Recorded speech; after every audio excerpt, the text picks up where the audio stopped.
Come in, guys. Come on in. Come on in, guys. Come on in. Hey, y'all. Come on in.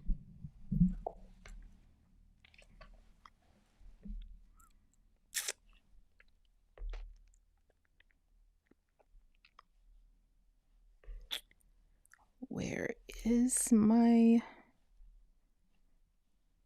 Hey, y'all. Come in. Come in. Come in. Come in. Come in. We got to talk. We got to talk.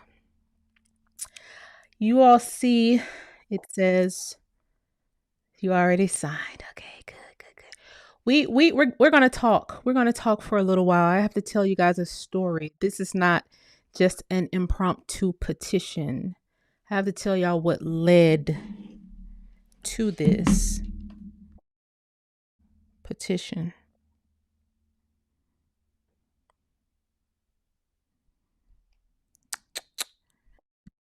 Let's see.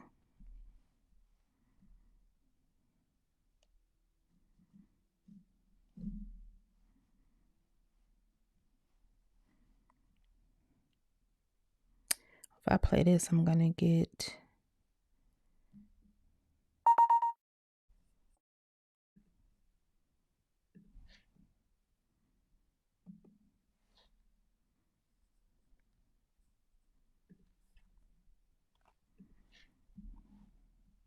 Hey guys, come on in. Come on in. Happy Monday. We're going to talk for a little while today. I know it's a lot going on in the media, but I think we got to do some housekeeping real quick. That's what this video is, a housekeeping. I have made a petition online, and we're going to discuss how this all came about. We're going to discuss how this all came about. Hey guys, hey Scotty, hey Miss Wymack. Hey guys, hey veterans. It's signed, sealed, and delivered. Thank you. Thank you. Hey Roz. Share the live, and that way we can get more people in and signing while I get this together here.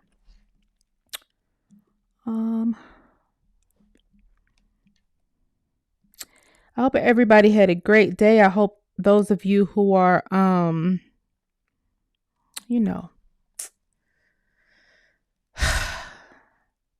who are online windmilling and fighting. I hope you continue to fight. Continue the fight. It's no cost, okay, guys.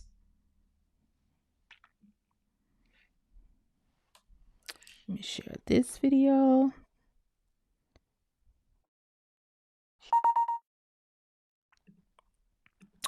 Okay, so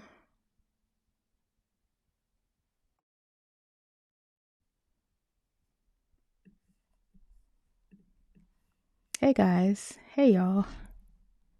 Just waiting on more people to load in. And I may go. No.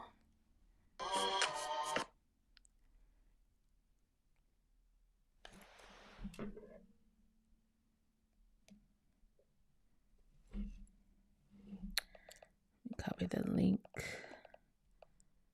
so that I could... I'm just getting stuff together, waiting on more people to load in so we could talk. I got something to show you guys really quickly to make my point.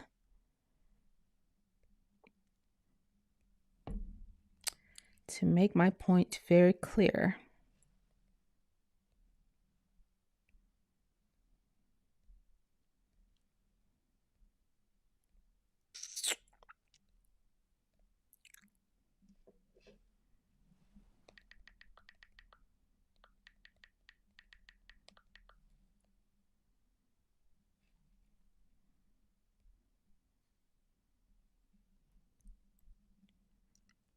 So let's see. Copy.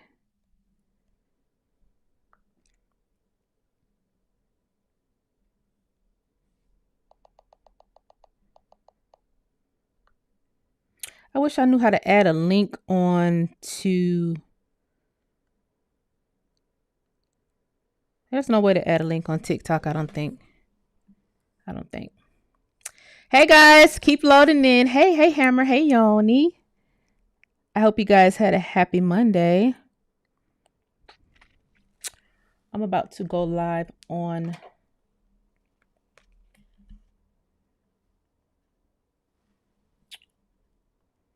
TikTok as well.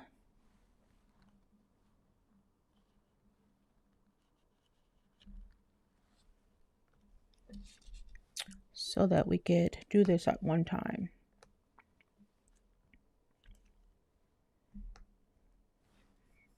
Do this all at one time. Load on in. Keep loading in. Keep loading in.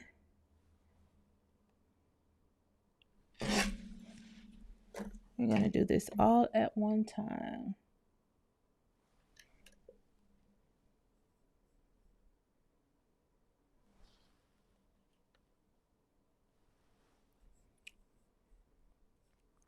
So guys, I know you all seen all the discourse around what happened in Louisiana. Okay, they're saying that I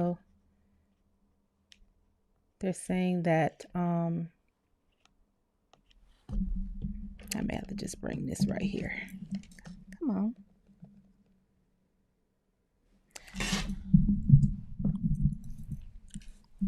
They're saying that the Essence Festival was co-opted. And this is deeper than the Essence Festival. This isn't even the straw that broke the camel's back. It's way deeper than the Essence Festival. Okay. I did see one thing that happened at the Essence Festival. And that was this, a lot of people were spreading this around. The battle of Jollof in big caps versus jambalaya in small caps, which is very interesting. But it started a whole dialogue on TikTok with people from Africa saying that jambalaya, the people in Louisiana got jambalaya from Africa, and that jambalaya is a descendant of jollof, which is why all of this stuff that was approved by the CEO, who's African, which is why that was approved, with jollof having these big, large caps and jambalaya having these small baby caps. Now, you have a group of people in the comment sections of these dialogues basically saying and repeating these things. Now, you might say, why would you start a petition about the race category over rice? This is beyond rice. I'm not starting this petition about what happened in New Orleans, but that's one thing that prompted me to write this petition that I'm going to read, that some of you have already signed, but that I'm going to read here. Now, one thing about the Essence Festival, we all know that is a space that was created for us, by us, in the face of oppression and everything that we had to fight for in this country. There isn't a war that we weren't on the front lines of, whether it was by trickery or whether it was by patriotism, whatever the case may have been. Our ancestors were right there fighting and bleeding, and these documents are public if you're willing to go behind the paywall and pay for them, like I am. So I've seen these documents, and a lot of these documents predate the actual formation of the United States, which I did put a line in the petition to reverence that. Please click like in here and share the live, because this is going to be way beyond a petition. As you can see, I do have the United States Supreme Court in this petition. So this is one of the things that happened. The stuff that's going on social media right now surrounding these diaspora wars, it's deeper than us going online just commenting in the chat our opinion. There's a concerted effort to keep you in a particular space, whether that space is stress, whether that space is fight or flight, whether that space is something that's going to cause your blood pressure to rise, because you see, especially if you're as passionate about history as I am, and some of you are, these stories that our elders have told us, these things that we hear at our family reunions, these stories that are passed down, these old photos that we see, these records, these census records, all of these things, this heritage that we learned from the elders in our family about recipes and smoking food and cooking and barbecuing, all of these things that was passed down, whether from an uncle or auntie or grandmama or great grandmama, all these things that we have learned and we see the entire world enjoying. And then we see the numbers of this culture that everybody is cosplaying and everybody is enjoying. And then you see the figures, 1.2 trillion just from culture alone in the US on last year, because the numbers are calculated at the end of each year. That's $1.2 trillion in products and services surrounding us, no matter what the activation is.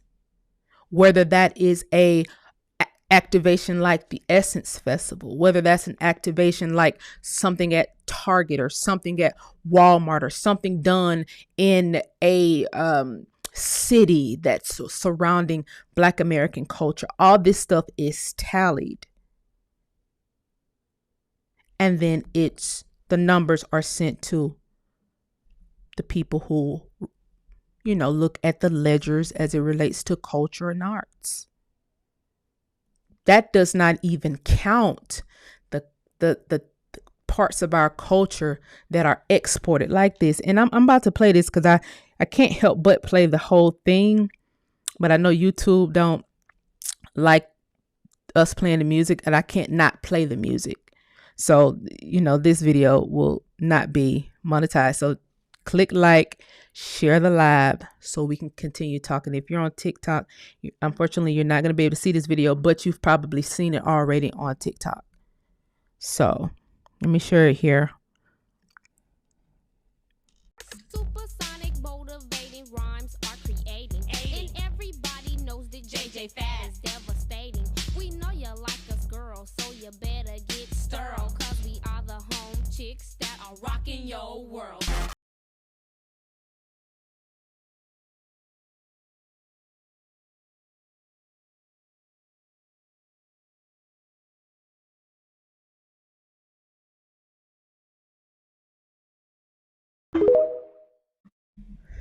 That whatever they made, that K-pop group made off of that, it does not count in our $1.2 trillion number here in America. It doesn't count to our numbers here. See, that's intellectual property that was just exported for free. And then now we're online with Koreans arguing about who created what, because they thought that it was cute to swipe whole genres of cultures, sit there and study Black Americans to the T, take the genres, and then act as if it is I, the creator. Now, imitation is not the highest form of flattery. It's just not. These things are created in America, untied to any other culture or any other continent, and then they come online posturing as if they've done something special or great, none of which is copyable by us. We don't sit here, study anybody's culture, copy it and say, we created. That's not what we do. We don't do that with recipes. No one ever copied Jollof. No one ever copied K-pop. And it's easy to copy someone when you see something already created, like a blueprint. It's easy to get somebody's blueprint. But when you see these things going on all across the world, and it's just one group of people that have to get online and defend these people who are posturing. And we know these aren't bot pages. It's beyond bot pages. Please click like and share the live. These are beyond bot pages. We're clicking on this stuff, and these are real pages.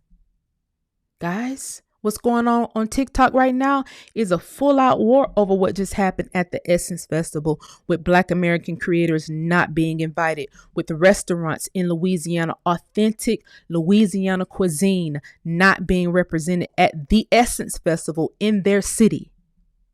It does not matter whether there's a Congo Avenue that somebody decided to write a resolution and put in Louisiana in 1992. That does not matter. It does not matter that the Zulu tribe came here in 1920 and now the Zulus are part of the parade down there. It does not matter. The culture that's in Louisiana is independent of any other continent. And people from Louisiana should not have to fight folks online again. They was just fighting earlier this year. Now it's a whole nother fight going on. And it's not just people from Louisiana. All of us are getting pulled into, because we're not going to allow you to keep sitting here cosplaying. We're not going to allow you to come in and take over, full takeover of events.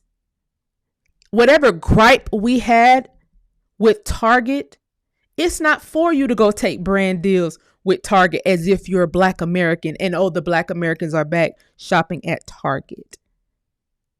Whatever we boycott, whatever we do, it needs to be independent of anybody else. That way there is no confusion. Whoever pockets we decide to dry up because whatever reason, and I didn't believe in DEI, I just followed the boycott because I saw the culture doing it. I was like, okay, well, I'm doing it too. I don't really shop in there no way. To be honest, I'm being 100% honest. One or two things every blue moon. I can go without that blue moon for the sake of the culture. Because there were a lot of Black women fired from their jobs, whether they got those jobs on DEI or not. I saw a lot of Black American women being laid off. So I said, I don't really believe in DEI, but I don't like the fact that so many of them just got laid off. So fuck it, I'm a boycott too. Now, only for the people who are cosplaying to ride around the castanets of the world, to go and ride around in Target in go-karts and pull all the youth back over to Target. Because now they have a brand inside of Target. Did you not get the memo? You got the memo, but you're not for the culture. Although on the Census, you click the same button we click. There was something else that happened, guys. Please click the like. Please click like, share the content, support the channel. Please click like, share the content, and support the channel. There was, after I got done scrolling on my timeline, seeing the content creators, the American content creators at full out war because there are content creators being flown in from Canada, guys. Black content creators being flown in from Canada to go to the Essence Festival here in America, all approved by the Essence staff, faculty staff, all foreigned out,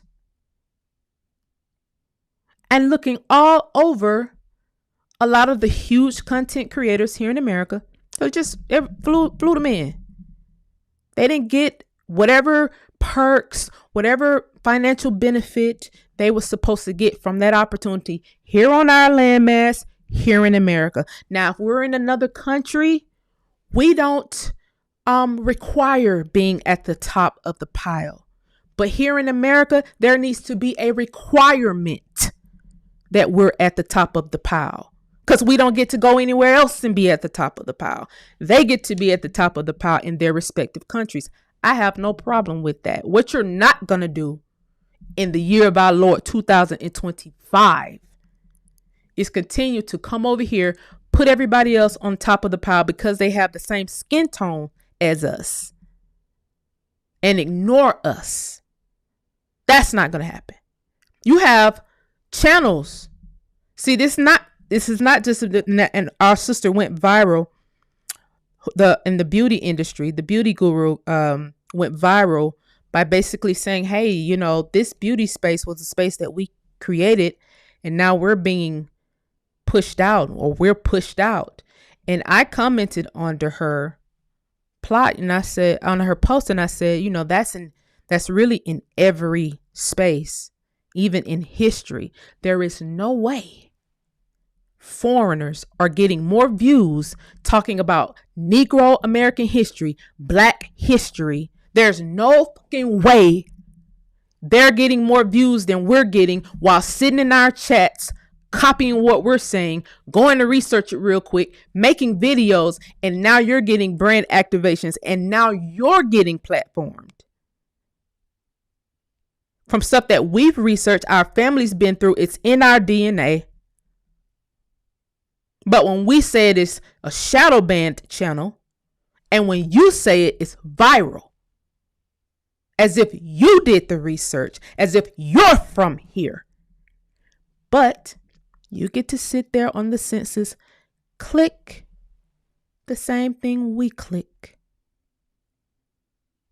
Use our vernacular. See what we're wearing. Copy it. See how the makeup's done. Copy it. See how the hair's done. Copy it. And then get online saying, we have no culture. We don't know who we are. We don't know where we're from. Da da da da da. All while sitting there with jeans on, door knocker earrings, eating a seafood crab boil bag. I don't want to hear arguments about Jollof over jambalaya when our army had to drop rice out of the sky in Africa. I remember the army loading up all of those planes to give Africa rice.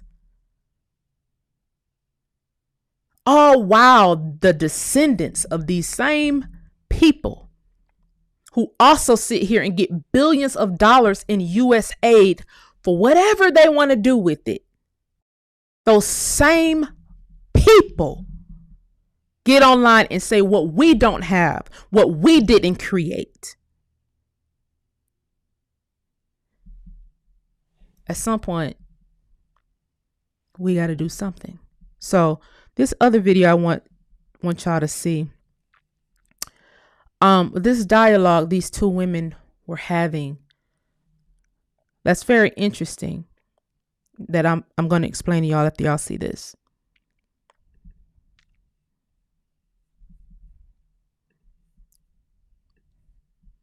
One thing I want to mention again, Ashoke is not a costume, guys.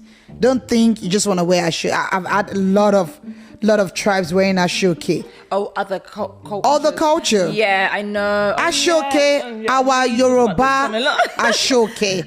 It is not a costume. It is specifically for Yoruba culture. Okay. If you're from other tribes or maybe other culture, you have your own outfit or cultural wear or attire. But what's Ashoke? Because we might have an American listening. American. So Ashoke is the traditional wear for the Yoruba culture, like an attire. It's they make it for the fabrics, where they make it from all these traditional threads and everything, and that is specifically for the Yoruba culture. And that's where sometimes you find the parents wearing it, you find the couple wearing it, akbata for the men and Iran, but now they've changed it to dress or skirts. Now that we are transforming it every day, but it is specifically for the Yoruba culture. The Ghanaians have that, just like they have the kente. That's ashoke is for the Yoruba culture. Edo culture, they have their own outfits as well. So don't think you're getting married to a Yoruba guy because you went to wear their costume. No, But I was just gonna say, because we're gonna round up in a second, but I was gonna say that I do think, okay, so my last question would be like, as Nigerians or Yorubas, not even Nigerians, but as Yoruba people, how do we keep that? Because with the rise of our Afrobeat artists, for example, you know, they're blowing up, they're in America, they're taking the culture, the language everywhere across the world. And of course, it's really cool to see other people like really accepting that. And, you know, they're thinking, oh, like, I like Nigerian stuff. I want to wear Nigerian clothes on my wedding day. How do we gatekeep that? They're still allowed to wear Nigerian clothes, because if you're getting married to a Yoruba guy. No, but if that's not the case, because If they're not Yorubas a lot of at the all. time I see people that are not necessarily. We need to keep educating them. That's all we can do. Because if you're not Yoruba, I wouldn't expect an Igbo girl to wear Yoruba culture if you're not outfit or attire, actually. If you're not getting married to a Yoruba guy.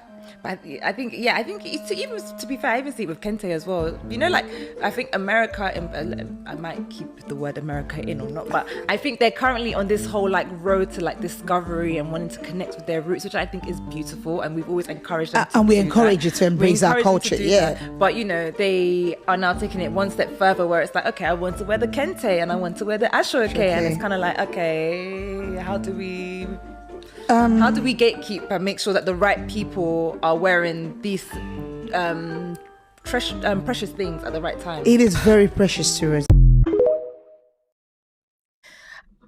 See, I wonder did USAID pay for those mics that they're using to spew that bullshit with? I don't know one Black American that wants to wear a shuki. However, I do know that old lady on there was wearing jeans. Who's going to tell her? Who's going to tell her? She thought, where did you think the jeans came from? You definitely wasn't wearing jeans in the desert.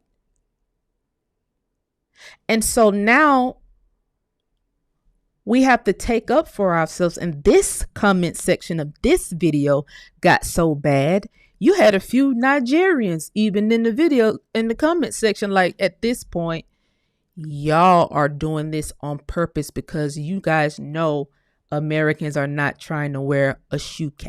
Then they started talking about our kids in the comment section, saying our kids are trying to dress like Nigerians. And then Nigerians are going back and forth saying, hey, you know those kids wasn't doing that. Those kids just used Nigerian designers and they tagged them. And that was not a Nigerian style dress. That was just a regular corset dress. So now there's all this dialogue and this video being spread around. And now it's like, it's to the point where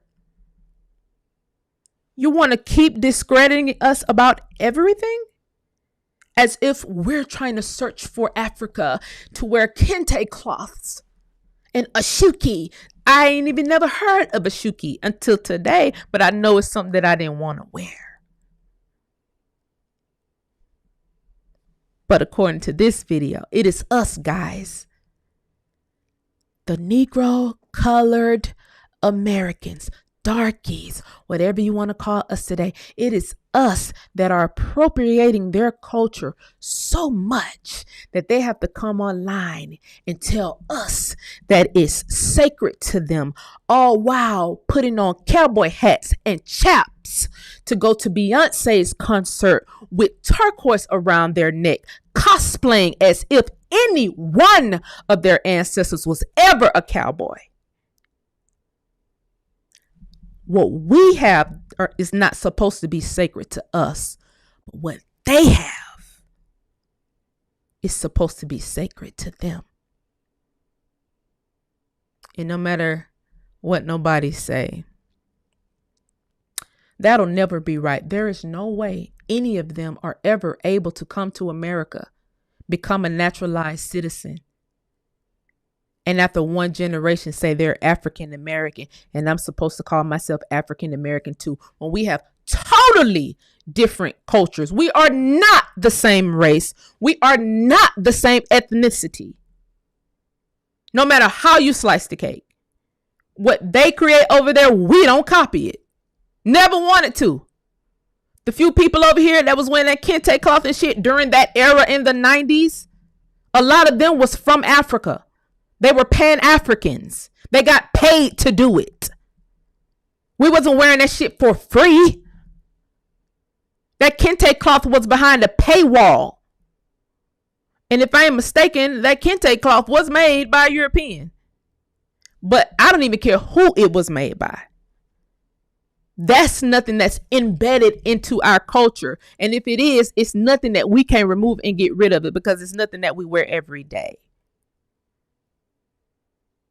And grasping for straws would be the graduates wear kente cloth shows once a year. That's in the comment. That's a whole nother thread, guys, that they're now also discussing to justify this argument that we're trying to seek our roots in Africa so bad that we're going back and wearing all of their traditional clothing here in America and cosplaying them, and it's sacred to them and it's special to them and we shouldn't wear it, and they have to keep educating us about a shuke.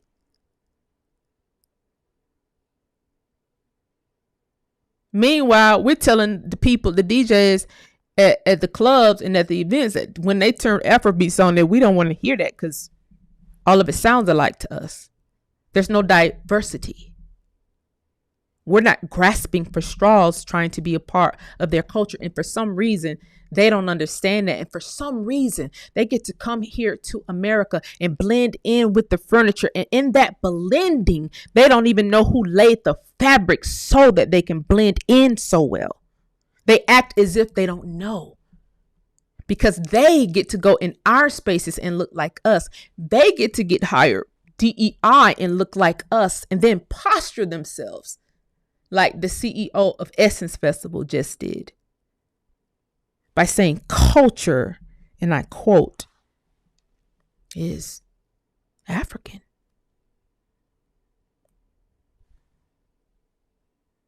Culture, when she was explaining the Essence Festival, culture is African. And you should always go back to Africa and connect to your roots. That was the justification for them to add so much Africanness, Africanism, Africanize, the Africanization of the Essence Festival.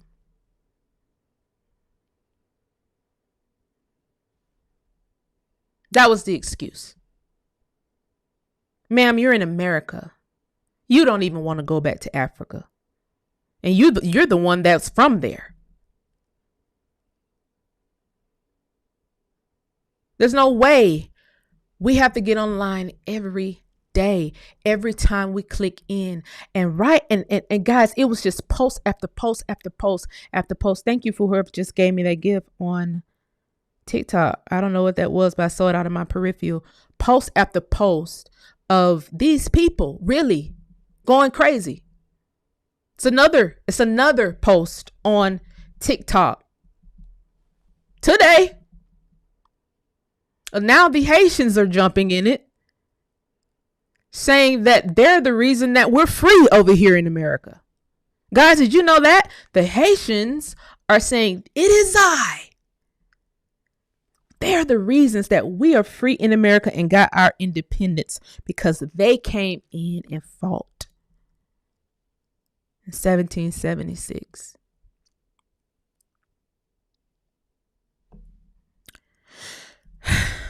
Now, here's what people are missing, even with that argument, because I didn't jump in it because it was an argument that the men are having, and which you don't necessarily see. Of course, you see some of the hoteps who were former Pan-Africanists who are now trying to be something else, talking about history. But now you're seeing men who work 9-to-5 jobs every day, men who are business owners, people who are really doing work, having to sit here and go back and forth with people. Now it's all of us going back and forth, not just the historians, everybody.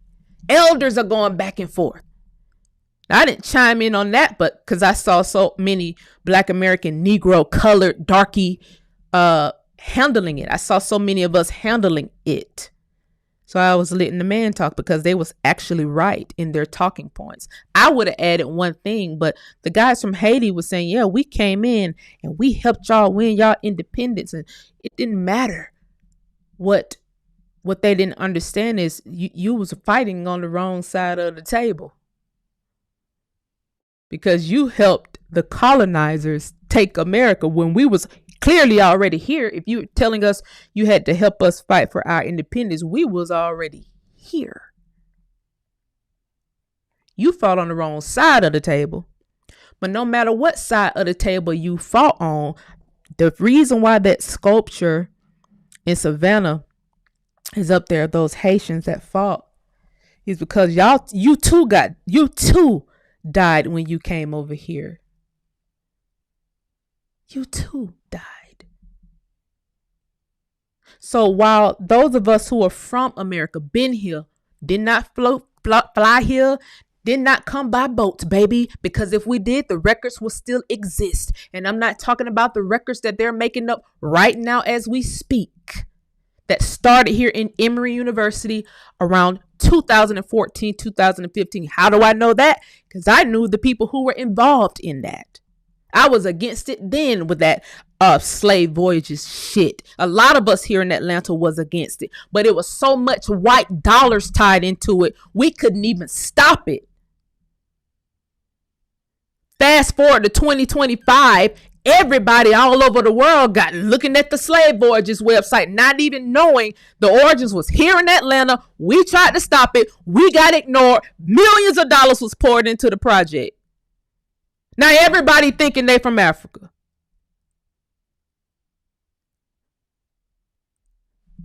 I have you know, guys, that because some of us historians were so loud saying, okay, we understand your 1619 theory of 20 and odd.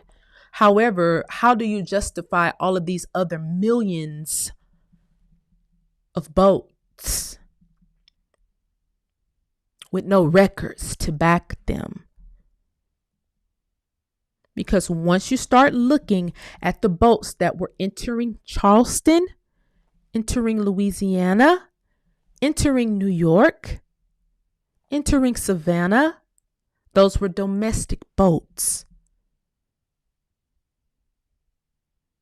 So now, because we got too loud with that, they're creating the records as we speak. And guys, I kid you not. They're literally creating the boat records right now. Now, will these boat records get entered into the record, the actual record at NARA? Highly doubt it. Because I have all the digital records for NARA. So I know the boats didn't exist. I knew the boats that did exist. In fact, when I had the ark up, y'all was able to search the boats too. Plenty of boats over here. Almost every tribe had fleets of boats. And guess what? Every boat had to be registered. That means the records exist. Even for the darkies who wanted to change the names of their boats, these records exist. You literally got Beulah May wanted to change the name of her boat in 1740. Literally. And she went and changed the name of her boat. Now, you mean to tell me those records exist, but the slave records from us coming on all these trips, guys, all these long drawn out trips from Africa, in order for y'all to justify calling us an entire continent, African Americans, because you're the ones that came by boat. We came by boat, all right. We came by boat from Virginia to Georgia. We came by boat from New York to Arkansas. These waterways still exist today. Now, although the Army Corps of Engineers dammed these waterways, put levees on these waterways during the World Wars, these waterways still exist. The rivers, the names of the rivers rarely changed. The boat records matched the river names. The ports rarely changed. There was an entire union of Negro seamen in the 1700s. It was so many niggas, darkies, black Americans with vessels. We had our own unions, guys. It was just that deep. What they don't want to talk about is during the domestic slave trade, when people were so-called stealing Negroes, they wasn't just stealing regular slaves. They were stealing carpenters. They were stealing people who were highly skilled. Stealing them, taking them places. But the only thing that someone, I don't know who these people are getting paid for at this point. The only thing that they want to discuss is an African story. What about the family in Virginia that was literally stolen clean out of a tribe and turned into slaves? What about the families out of Massachusetts that were literally stolen and taken to Martinique? Then the Negroes, the coloreds, the darkies that owned the vessels that were on the sea started overtaking these boats. And there was a whole war behind that. We're going to say a silent war that was erased out of time. Because if you talk about that, if you talk about other black men, the coloreds, the Negro men, the Indian men who were on the water, who were intercepting these vessels when they were stealing people and putting them on their vessels, taking over whole vessels, guys. We're not going to talk about the black men who started freeing people who were stolen. Now, you mean to tell me we had a whole fleet of Negroes on the water controlling the ports, and they let all these African boats come in and unload with all these people who came over here to teach us how to farm rice, but couldn't teach themselves how to farm rice? Who came over here to teach us how to plant sweet potatoes when they themselves could not plant sweet potatoes? Somebody in the year of our Lord 2025 has to make it make sense. And so far, if it doesn't make sense, why keep beating a dead horse? The horse is dead, guys.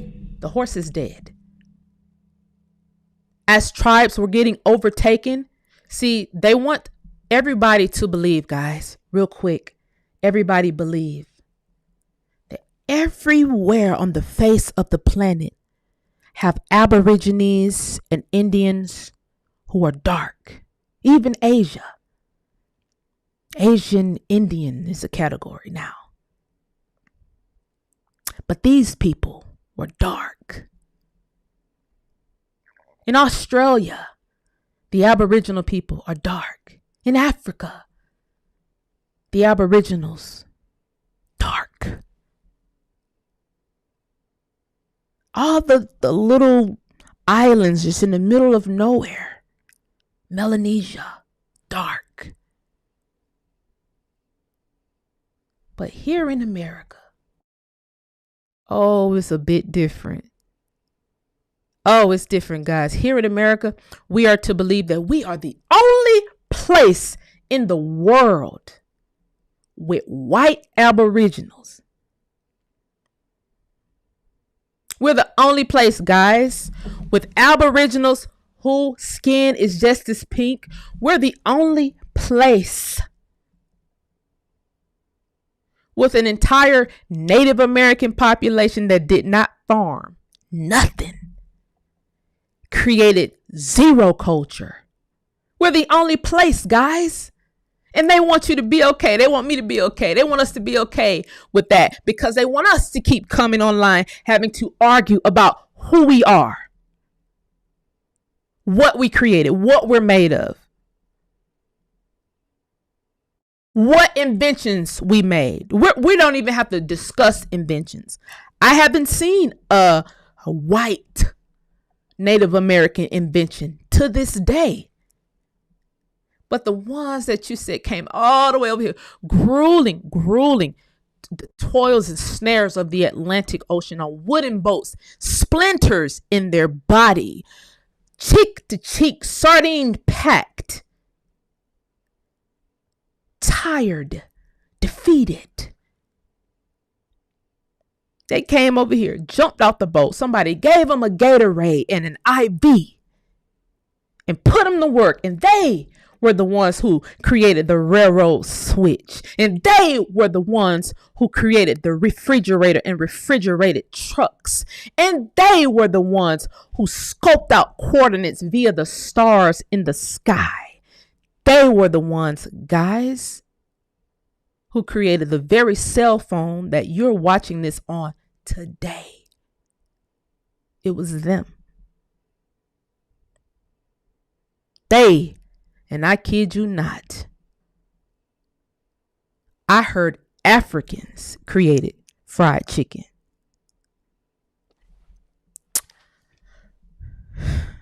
And this post was so long on TikTok, going back and forth about Africans who created fried chicken. And all of these things, guys, they brought over here with them. I remember when I was a little girl and those 5 cents a day commercials. And our teacher actually, having us collect 5 cents in change and giving, donating. As kids, that was one of our projects at school. We had pen pals. We never know whether those African kids got the letters that we wrote with our little hands. But I could tell you one thing's for certain. Fast forward today, I didn't know these people would be online posturing themselves as if that never happened. We know it happened. We know you needed money because we know the amount of celebrity Negroes, coloreds, darkies that had to go to Africa and build schools and dig wells. We know the amount of money that came from U.S. aid. We know. You guys got more money pumped into Africa, all these different African countries via U.S. aid than the Negro community has ever gotten from the government since its inception. Billions going to different countries, not y'all splitting the money amongst the countries.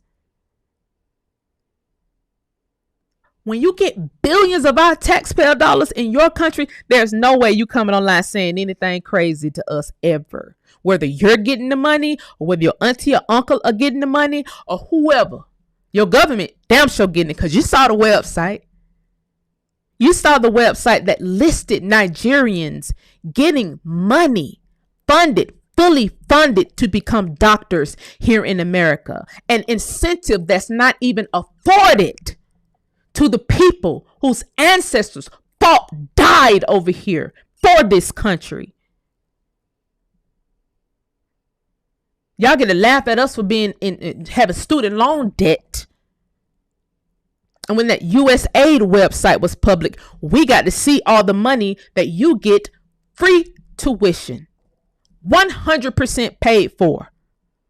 Nigerian doctors, and then bragging about you're a doctor. I'd be a doctor too if the shit was free.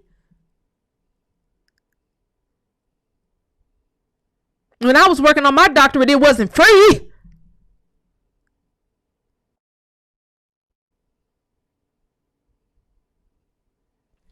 So what conclusion did we come to here? Something's got to change, because you can't keep coming over here doing this. And for those who are over here in America who think, oh, this is not going to get any traction. Oh, it doesn't matter whether it get traction or not. It's still going to the Supreme Court. Let's start being smart. Okay. And I know the U.S. Census just made some kind of change in the categorization where now Africans get to select their individual countries. Like now they get to select they're Black or African American, but then a subcategory they get to select Nigeria. I get to select Ghana. That's not good enough.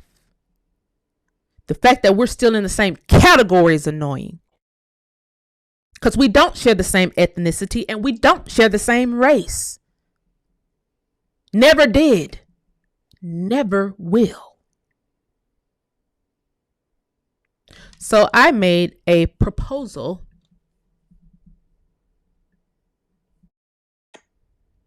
because I'm tired of arguing about this issue.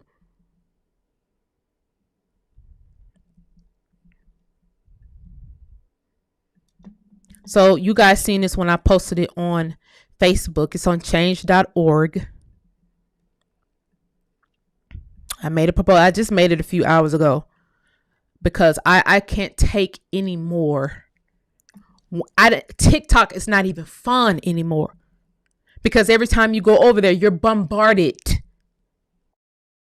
with something that makes you take up for yourself and your culture and your lineage. Because now everybody is confused with who's who. So here are my changes to the race categories that reflects our accurate lineage. And you can read this on your own time. But I did mention some key things about the culture and art sector. You know, having 1.2 trillion annually, making that amount of money, all while locking us out of it. We don't make any of it.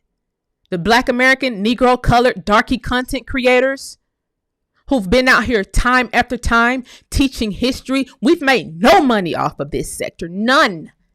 And we have the most important role. Because anytime a corporation is struggling with, contacting the Black community or struggling with their outreach to the Negroes, the little coloreds, anytime they're struggling, they lean on a historical fact. Every time. They always do. They're not looking for any other culture of Blacks. They don't cosplay to any other culture of Blacks, even during election season. They're not cosplaying to darkies from Africa. So why are we ever in the same category? They're not cosplaying to darkies from Australia. They're not cosplaying to the dark races of Asia. So why are we all in the same category as it relates to our country?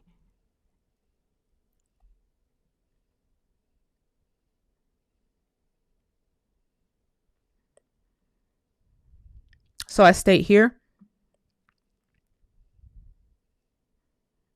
about what the U.S. Census currently has. Currently, the U.S. Census Bureau, federal and state agencies categorize Black or African American as one of its race classifications. However, these designations do not accurately reflect the true identity and contributions of this group. It falsely includes Black identifying immigrant populations, which also furthers the narratives that immigrants built America.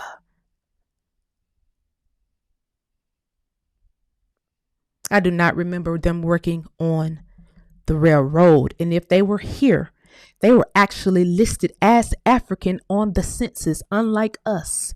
There are census records, guys. You can pull up the 1800 census record. The census record from 1800. The year of our Lord 1800 is available. And if you were a Negro, a Black from America, it has that. Not only does it have that, your ancestors there, it has where your ancestors' parents were from.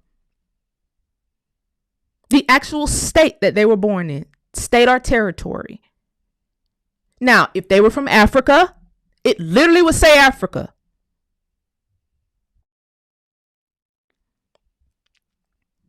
Okay?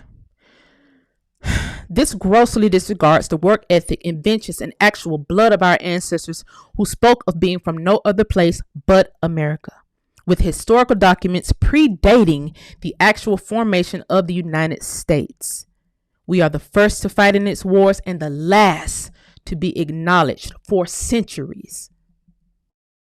All of the wars that darkies fought in the 1600s here on this land, it's just wiped out of history. It's as if we're the only ones who know about the Chickamauga Wars. Like, it's just a figment of our imagination now, guys. The Gullah Geechee Wars, we're the only one who know that these wars were actually fought by dark tribes who were literally described as being dark.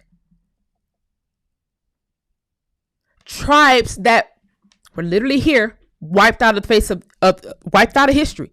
Now the Gullah Geechees are African, although they was here before 1619.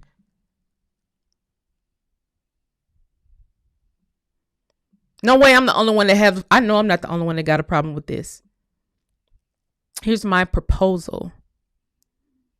I propose that the U.S. Census race category, Black or African American, be revised to read American. I'm tired. I'm tired of something being in front of America. Because then when something is in front of America, then we get a gray area. Because other people get to come over here and say, it is I. Now we're Black. We're Black too. So we can't even say Black American anymore. Because you can say you Black American and now you got the contract. When Coca-Cola was looking for an actual Black American, you went and cosplayed. And now as a content creator or a celebrity or mini celebrity or whoever you want to be in life, you got the contract. Or they was looking for a real Black American, Negro color to fill a position. And because you went and cosplayed, you got the job. This corporation or this bank set aside so many loans or grants for the Black American community, but because you went and cosplayed, you got the grant.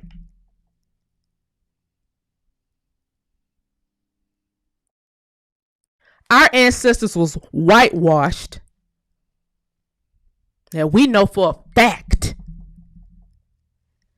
Here our generation go being blackwashed.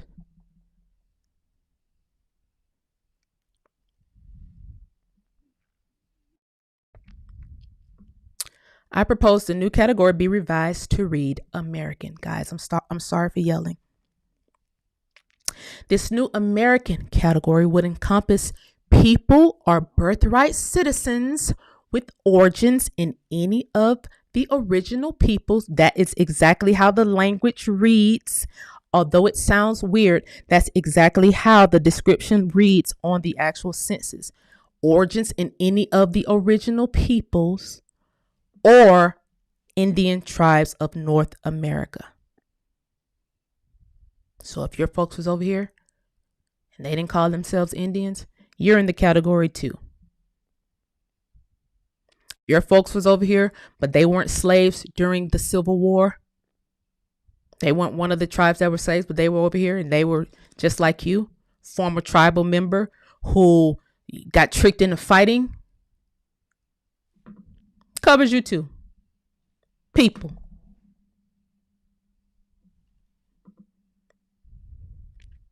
This change will not only provide clarity, but also honor the foundation laid by those who were cultural and physical builders of North America. All federal and state agencies should adopt this standard. All other Black races should be included under other. That's their category. Other. America is not the refuge for everybody. Negro Americans, colored, Black Americans are not on any census in Africa. Additionally, whether this is changed or not, I really don't care, but it needs to be. Additionally, the category American Indian, and Alaskan Native should be updated to Native American to stop the confusion. That's what they call themselves, Native American.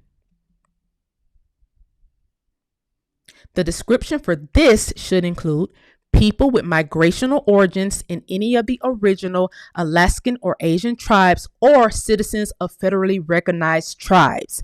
Very simple. I don't know whether we don't have anybody smart working for the census who could have figured this out without creating 1 million categories for all these people. Now, part of me wanted to wipe them all the way off the census, period. But I'm kind.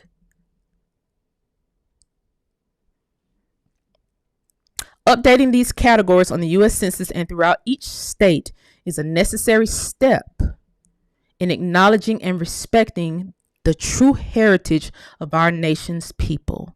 It would eliminate gray areas that often lead to cultural appropriation and inaccurate representation. By doing so, we not only give credit where it is due, but also honor the cultural fabric that our ancestors laid, which significantly shaped the United States and the world at large, which you saw at the front of this video with the new K-pop groups literally stealing the old groups, the old R&B groups here in America. Just stealing the whole swag. They wearing Don't Knock Your earrings. They're wearing crisscross. They're wearing crisscross colors. That was me in 1991. They're us from the 90s. That's all they are. Join me in advocating for this vital change. Sign the petition to call on U.S. Census Bureau and government agencies on both the federal and state levels to make these changes a reality. Guys, this is just my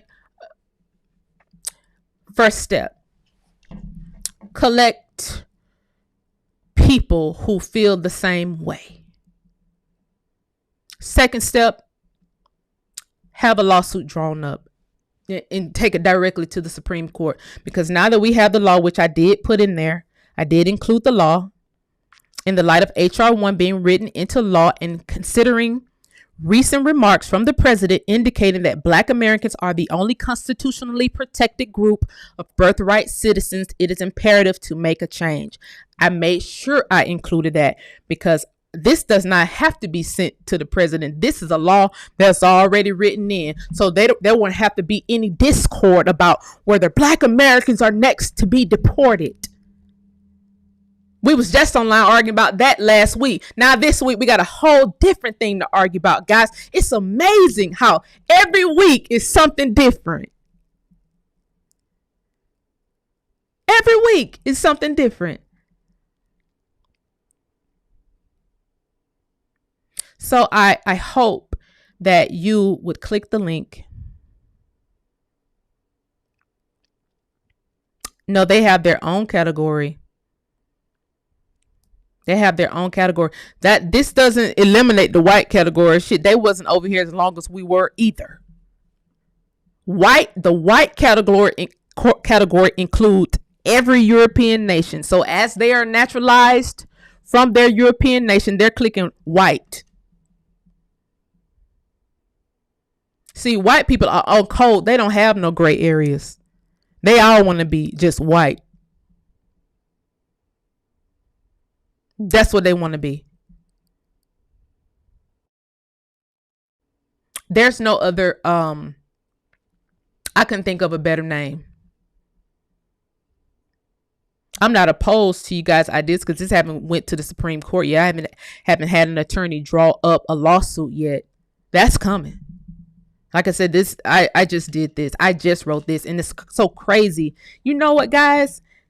Change.org actually has an AI feature, right? You can click the AI feature to type all this out, right? I had it pre-typed before I even went on change.org. I had it pre-typed because I was typing it in my phone because that's how upset I was after I got off TikTok. I started typing it in my phone. So when I went on change.org and started typing it in, I hit the AI feature after I typed in one of my paragraphs. I have you know that the whole thing that they wrote up, we're African Americans. We're trying to fight for freedom. A petition to fight for freedom and acknowledgement. Bitch, that's not what I typed. So I had to erase all that because I'm not fighting to be an African. And that's what I wrote. If there's a typo, my bad. Let me know. I'll edit it out. But I don't know anything. I don't know any other name, guys, because anything that we put in front of America, it will be cosplayed. And we can't take America out of the name because our files match America. So we can't come up with a whole brand new name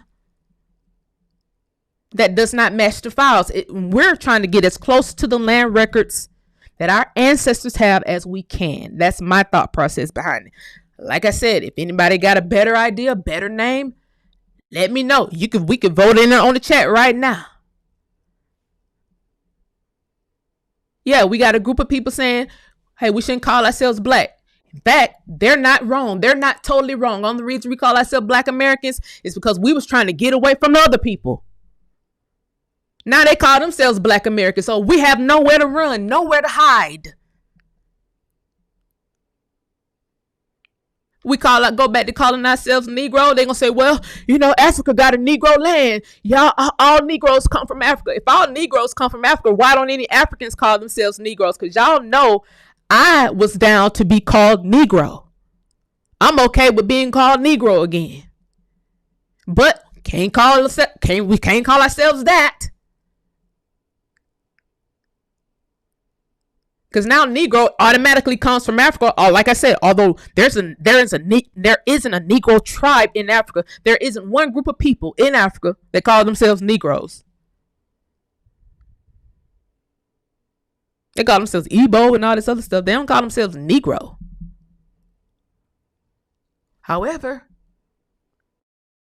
just to show us they put it back on the census, and that area over there in Africa is still called Negro land. Now, once we get down to the ethnicity of it all, that's when you get into, okay, what area of America you're from. Ethnicity is your culture. We are of the same ethnicities. We can go tribal with the ethnicities. This is Creek culture. This is Arapaho culture. This is Choctaw culture. This is Yamasee culture. This is Fowlestown Indian culture. You get what I'm saying.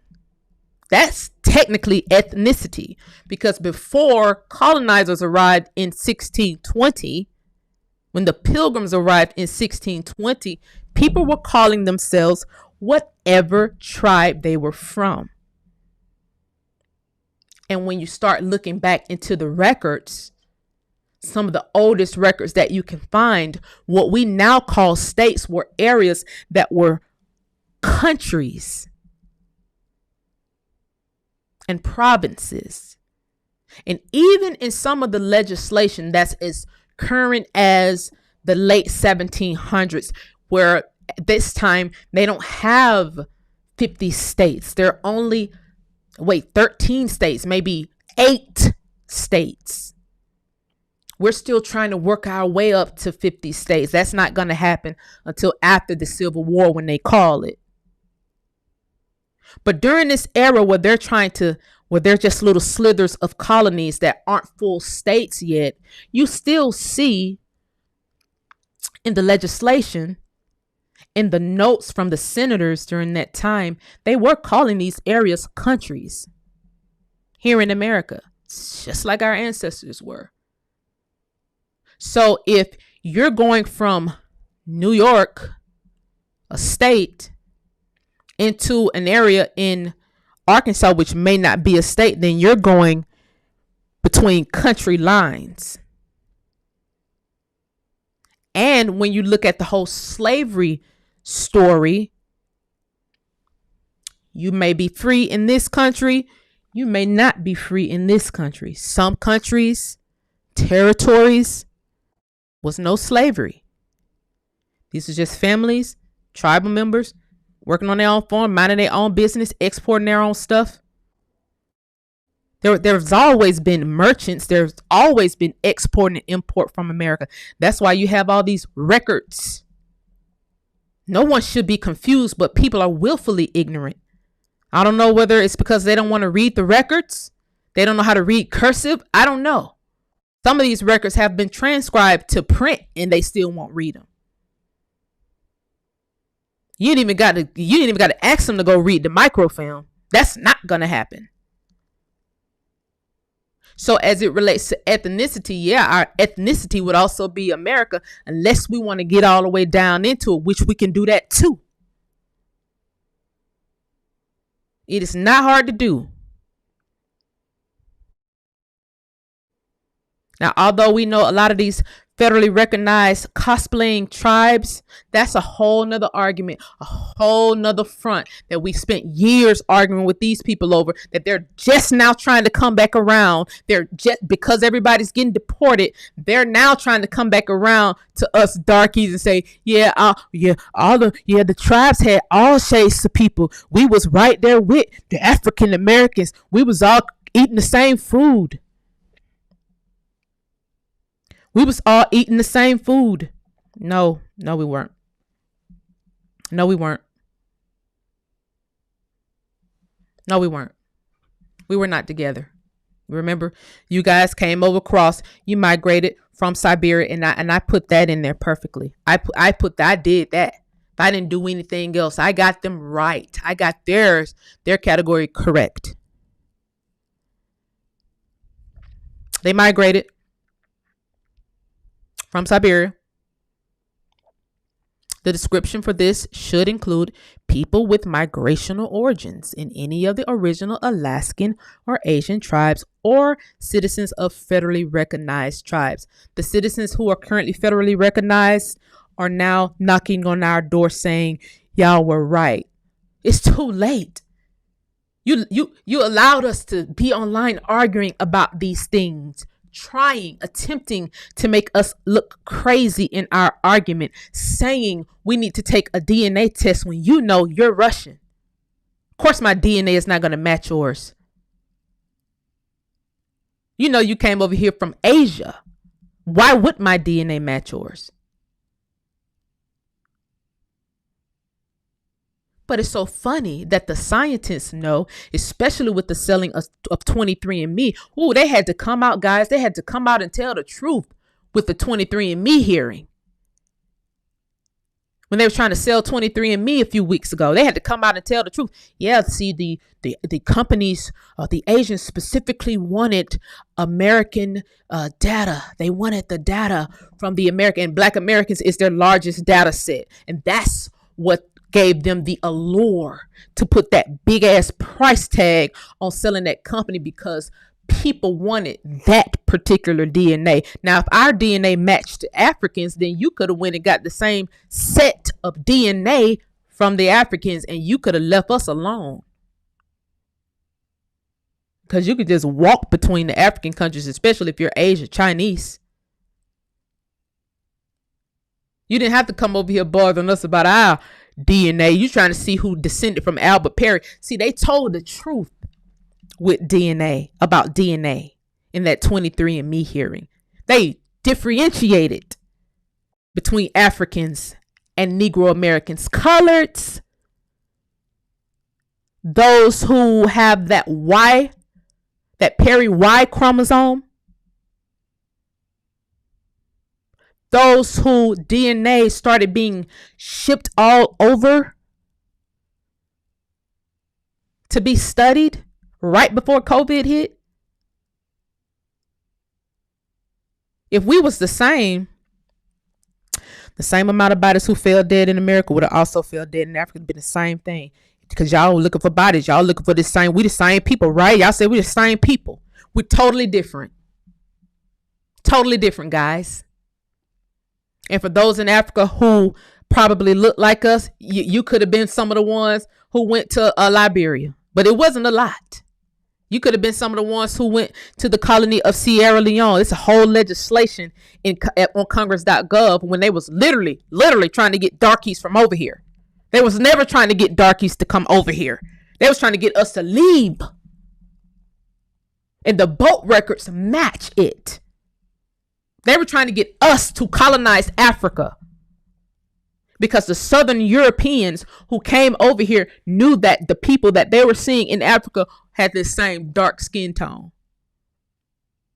So they wanted to send us over there and take our land over here. That's where you have all the wars, guys. There's no way. You guys, the Europeans, guys, let's just put something into perspective. The Europeans are right over there in Africa. You can walk from Europe to Africa. Guys, it's just right across the bridge there. It's walking distance. 10-mile walk.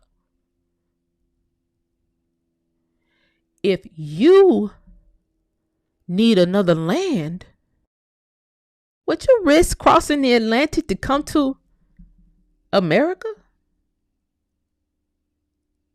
Or would you just go take over Africa and have that land for yourself?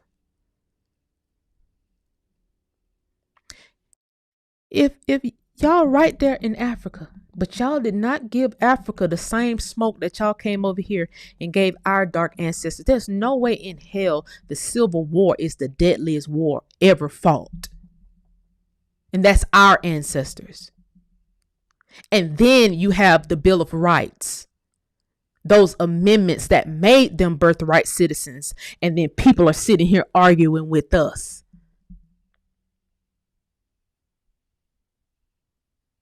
We have great grandparents who died in that war.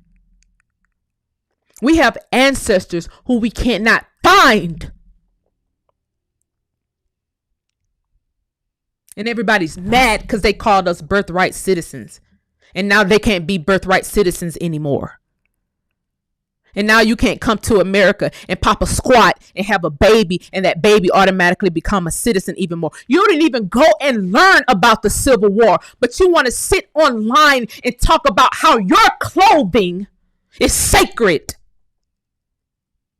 And bring us into your conversations about your clothing when we have bigger fish to fry. We're trying to find the bodies that dropped in the devil's punch bowl.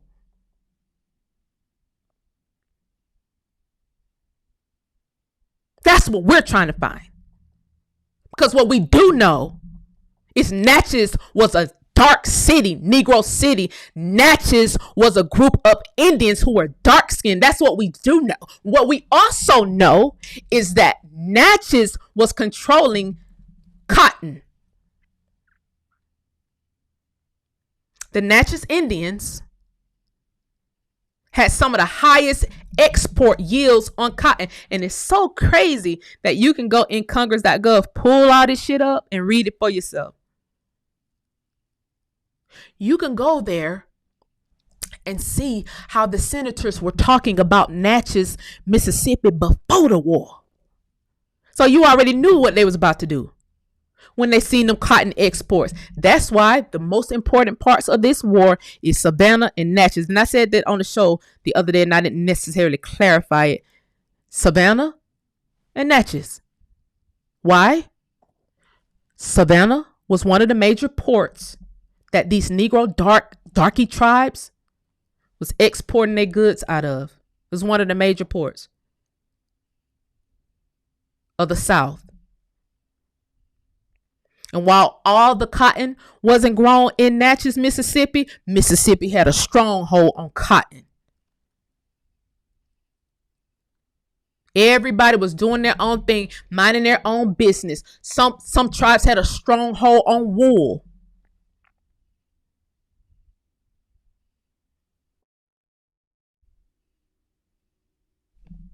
Cotton wasn't the only thing that was used to make fabric. See, people don't want to get into that part of American history. See, they just only want us to sit here and argue amongst ourselves about it.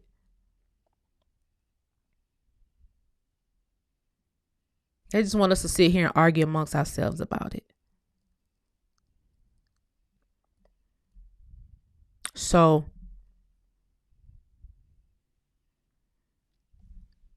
they really want to get deep about the subject matter of history. Instead of coming online when you see a movie is made that talks about Clarksdale, Mississippi, instead of going back and forth with the people from Mississippi about where the hoodoo or voodoo came from Mississippi, you fail to learn the culture of the area. You fail to learn the history of the area, because you get to come over here and call yourself black as well. You get to go online and call yourself black as well and put your Nigerian and your Ghanaian and your South African or whatever you are on the back burner. Even some people who are in the Caribbean,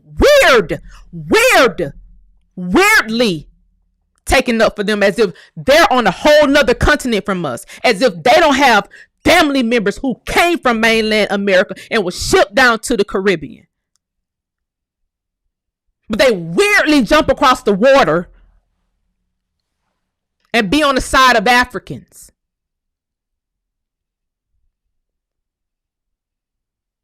Instead of taking up for your fifth cousin, because y'all share the same fifth great grandmother who was pushed off the land by force, of course. See, some of us stayed over here and fought.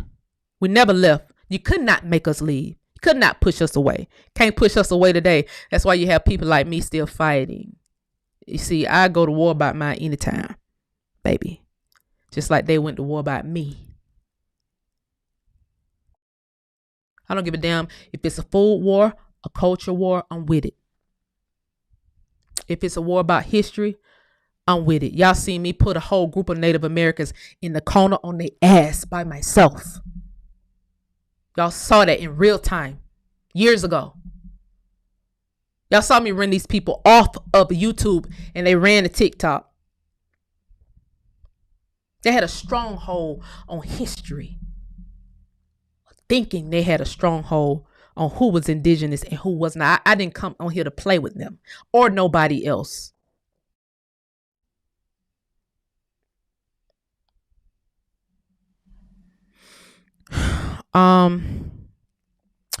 Some of the Caribbean and island folk don't claim us. That's what I'm saying. I look. They got to click other. They're gonna have to click other as well, and it really should not be that way. What it should be,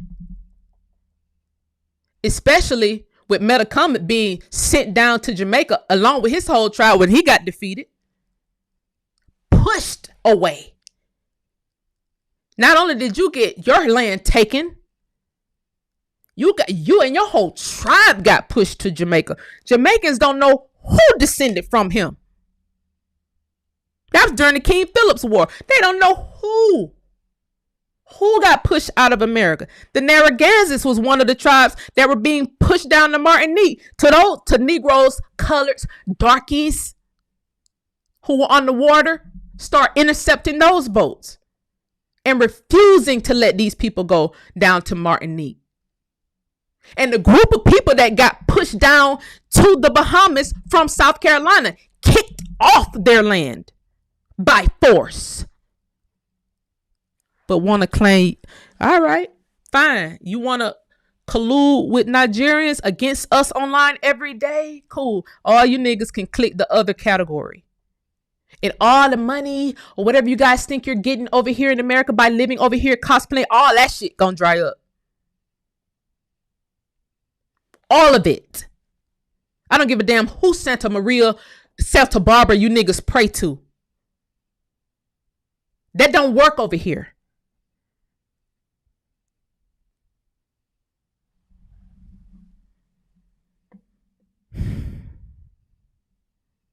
Yeah, the Caribbeans are African now. You know, some of them are just as American as they can be, baby. But if they want to be from a whole nother continent that they too have no boat records, fine. See, we're smart enough to say, hey guys, you're not going to keep telling us somewhere that where we're from without any justifiable way to prove it. I'm not going to keep going with this shit. Show me some facts or stop saying it. That's what we are with it. You can't show me no facts, change it. And because you did not show me no facts, and I know that you're creating the boat records now because your people came on Instagram talking about it. We're making the boat database right now. And I commented under that post, which some of you guys seen. I called them out. Said, yeah, you guys are creating the boat records. Oh, wow. You guys are creating the boat records now. I don't know whether they thought we wasn't going to catch on to what they were saying. They're creating a boat record database to go with slave voyages right now. Listing who were all on what boats. Baby, yeah, that shit better be right and exact. I'm on your ass. I'm on your ass. Because one thing about me, I have the boat records. On the boat records I really don't have, some of those those upper West Coast boat records leading up into Alaska. And that's really because I just didn't give a damn about looking for them.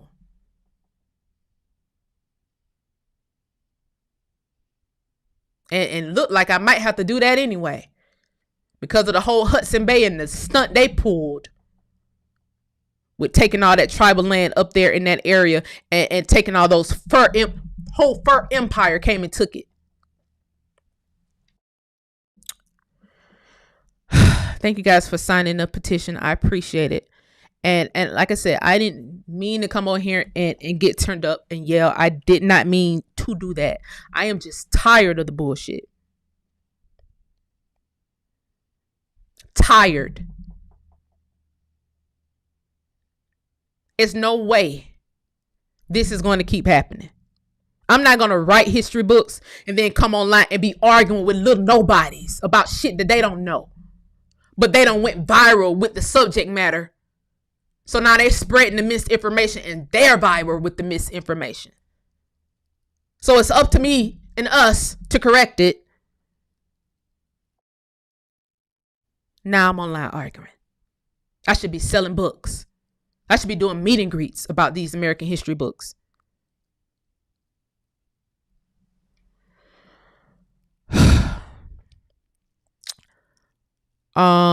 Yes, please sign the petition. This is them Jamaicans be singing about they want this, but my granny and your granny names are on the patents, and that's just what it is, guys. You know, here's the thing, you know, we're written into the United States Constitution more than 3 times. We're interwoven in that United States Constitution so deeply. We're interwoven into the Articles of Confederation. We're interwoven into the Constitution from a land protection standpoint. The only thing is you was never supposed to find the titles that match your heir's property.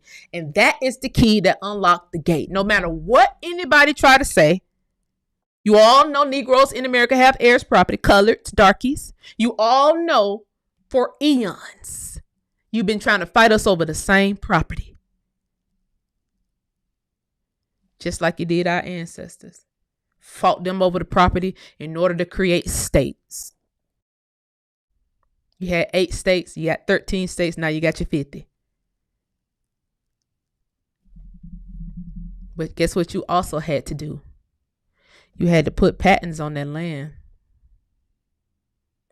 Because see, one thing's for certain, our warriors was never weak. We didn't lose no fights over here. We didn't lose no wars over here. The Blackwater Bay Indians did not lose. The Chickamaugas did not lose. They compromised. Compromising is not losing. But then they got kind of bold.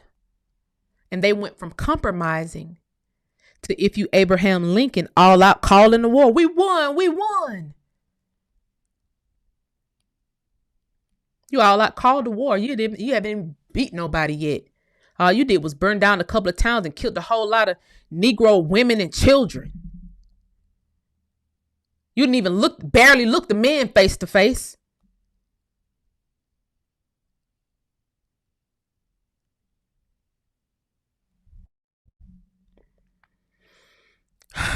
What tribe went to Martinique? The Narragansetts got pushed to the Martinique. The Narragansetts got pushed to Martinique. Not all of them. A lot of the women and children got pushed to Martinique. Prince Hall, who was up there in the north, was able to stop one of the tribes, one of the boats, from being pushed to Martinique. And I don't even want to say who got pushed to Haiti, especially now that they online talking shit about they help us win a war.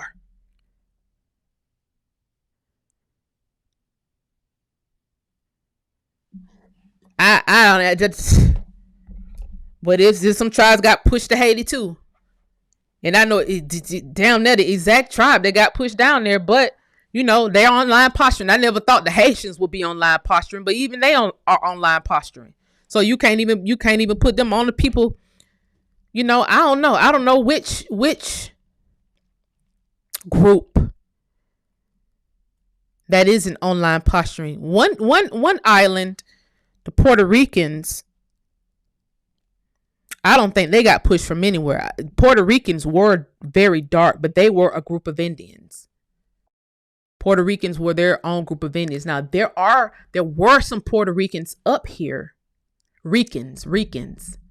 Port is the port, but that island, the land that they're on, was a major lookout port for people coming from the east to attack us. So that means there has always been great communication, although there's no Instagram or no cell phones during this time. They had great lookout posts on this water, a navy, if you will. And then you see Puerto Ricans in some of the files, some of the old files. And they're calling the Puerto Ricans they're a band of Indians. So I don't think we ever really went to war as it relates to American tribes. Now, we do know the whites, when they came over here, they all tricked us. They all made a collusion called the Holy Alliance in the East. All of them. They all colluded together. And they struck us from multiple angles. France came from the north. Spanish came from the south. British came from the east. British split and start calling themselves two different things. One section was calling themselves American English, and one section was calling themselves Britain, but they were the exact same. Russia from the west, and other countries that were involved from the west. They all struck us, and by meaning, what I mean by struck us was they attacked our tribes from different angles, which in a nutshell had us fighting amongst each other. It was really a scheme. So we got played. But see, those of us who are on the land, we know we got played. We know how our ancestors got played and pitted against each other. We know how they got pitted against each other. So that's why today we don't have tribal wars amongst each other, because we know what happened. It's already in our DNA. Our grandparents already told us. Our great-grandparents already told us. It's already embedded in us how we got pitted against each other. So if you try to pit someone who was possibly enslaved by the Choctaw, and you find the records of, oh, the Choctaws enslaved my people, now I want to go to war with anybody who's a Choctaw, that's impossible to happen. That's impossible. Because what you also know is the Choctaw was also your people. You can't go to war with your cousins because it'll push you off your heir's property. So we know not to do that. That's why you may see us arguing just casually. But if somebody else jump into that argument, we're on your ass. See, other people who are now doing this, they learned that from us. Collectively, we're on your ass. Africa still got tribal wars today. They ain't been to war for real. We've been to war for real. We got family graveyards to boot. We got family graveyards we haven't even discovered. I help families find their ancestry. I help families find their family property. And we I done uncovered so many graveyards. I don't know which family that was. We got a family on here, 100 unmarked graves I found. 100 unmarked graves. With people we're sitting here looking for. I used the coordinates and tracked them to the grave site. Their name is on the graveyard. None of the graves are marked. Wonder why. We can't even discuss the families whose family graveyard was just mowed over and a whole mall got put on top of it. Especially if we're talking about Tampa, which some of the oldest remains were found outside of South Carolina. All Negroes, because we're talking about the Blackwater Bay Indians, who we know for a fact were very dark-skinned because they had to hide themselves. We're talking about the Blackwater Bay Indians. They're right on that coast protecting the Spanish from getting in. The Spanish never took over Florida. They just took them over on the map. Every main Spaniard that came over here got offed. Every last one of them. The Soto remains are still in the Mississippi River somewhere. I'm not making this up. All of them came over here and died. That's just how tough the warriors were who they were fighting against, who are here from America. Any war over here in America was never lost by the Aboriginal people over here. Never. You can ask any military general who you can get on the email. Did the darkies over here ever lose a war? They know the history. That's why they had to make chummy with the tribes. They had to contract the tribes. They had to contract the heads of some of these families who were warriors to fight.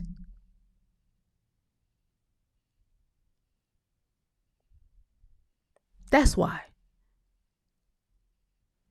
When the women and children were getting killed, when some of the lesser tribes were getting killed who didn't have a lot of warriors among their tribe, they were getting killed on sneak attacks.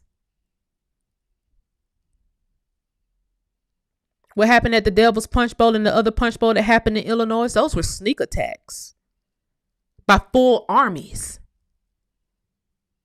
The Holy Alliance. I'm not making it up. You go look at the records. They didn't hide them. They're not hiding. They're hiding some of the stuff in the British vault. But even Great Britain has got a little bit bold to start releasing some of the things that they had on microfilm. Everybody, because they think we're not watching. I don't know. They think we don't care. They think all of us are chasing African kente cloths.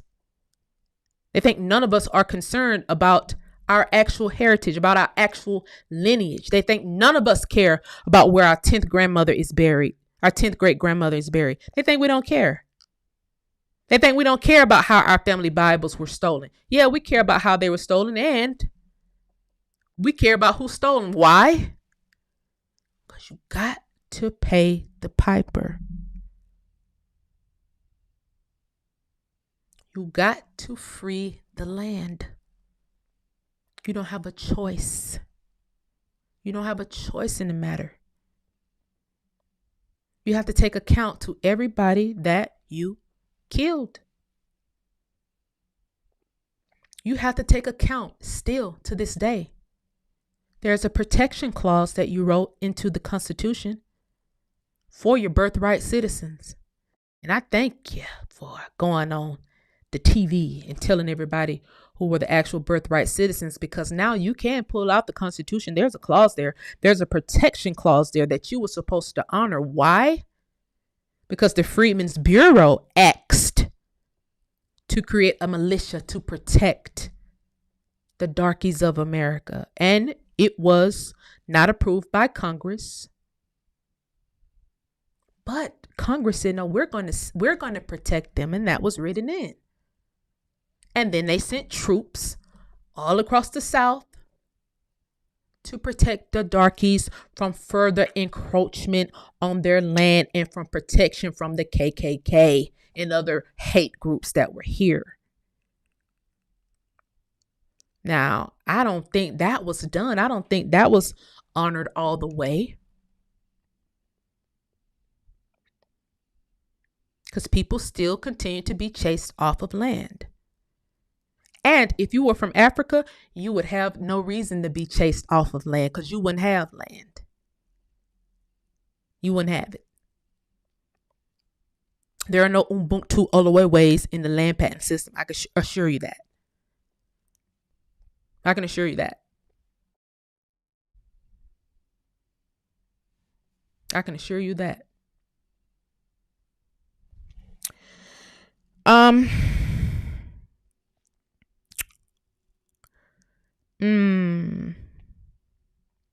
That's unfortunate. I choose better.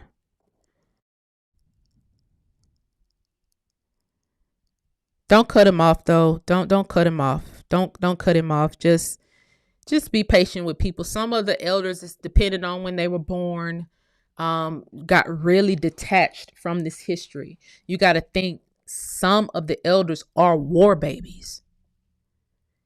The elders who were born in the 50s and the 60s, the early 60s, they straight up war babies. That's the Cold War. They were doing medical testing. They were doing medical testing from the 40s all the way up until now, if I'm being quite honest. Ever since the German scientists came to America, they were doing medical testing, if I'm just being honest. My phone just went dead on TikTok, so I just lost that whole TikTok crowd. If I'm being quite honest, hopefully they'll come over here because it was quite a few of them. It was a lot of them on there. I didn't even know my phone was dying, guys. I'm sorry. So be patient with them. It was a lot of them that were intentionally detaching themselves from that hurt, from these, they're war babies. You know, people were being MK Ultra. You know, MK Ultra. It's different reasons why people do not like their families. He could have been hurt. Maybe he wasn't the one who name got put on the land, and he didn't understand heirs property. It don't matter who name get put on it. You're still an heir. It doesn't matter.